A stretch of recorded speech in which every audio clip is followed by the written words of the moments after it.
Welcome back to the Jordan Team Learn channel, and I'm Ted Jordan with Jordan Team Learning, and this channel focuses on cybersecurity and Linux. Myself and Sandor Strohmayer worked together with McGraw-Hill to complete the Linux Plus certification exam guide. This will be available, this book will release in December of 2019 or January of 2020.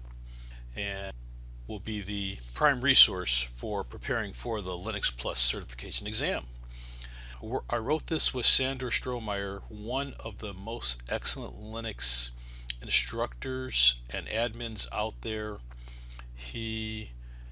Working with him on this project has been eye-opening for me. He really helped to show me some of the additional powers of Linux that I didn't know about, and I've been doing this for 25 years.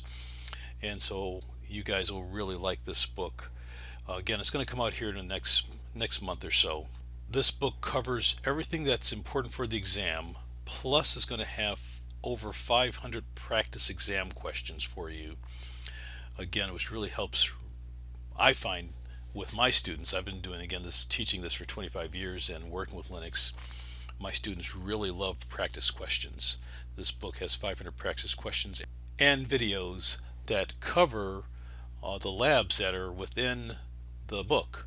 So you get videos as well as some good written instruction to help prep for the exam. The book is also educational as well. It'll even be a book that you can keep with you and right next to you for doing your day-to-day Linux tasks. All right, well, let's move on to our exam questions. These are a couple practice questions that come with the book. We're just going to go over two of these to help you prep for the exam. So let's take a look at question number one. Now, I recommend when you're sitting for the exam that it's best to look at the answers first. Look at your answer options.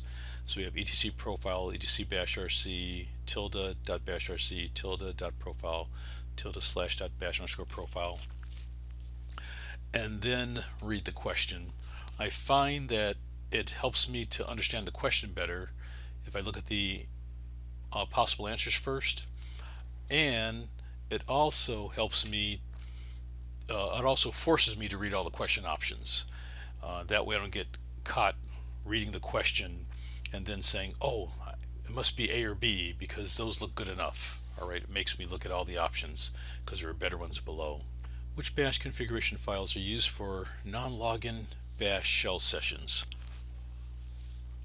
And these would be generally for graphical user environments and with our pseudo terminals. And I know you're thinking about the answer, and in this case our answers would be B and C. The system, when you're in a non-login bash shell session, reads the tilde/.bashrc file first. This is the file inside the user's home directory, and because that dot precedes the name, it's a hidden file. And then within this file, and the tilde means it's in the user's home directory and the user can modify that file.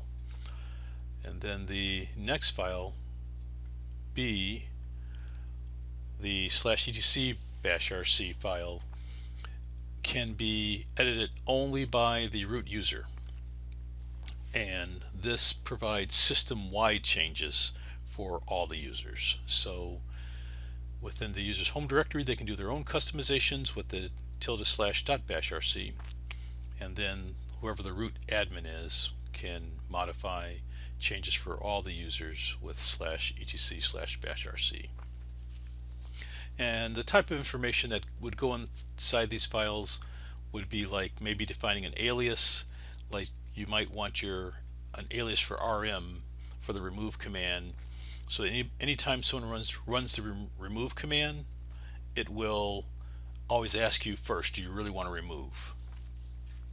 Or another might be some history settings, so that when you run the history command you only want to see the last 20 commands instead of the last 100.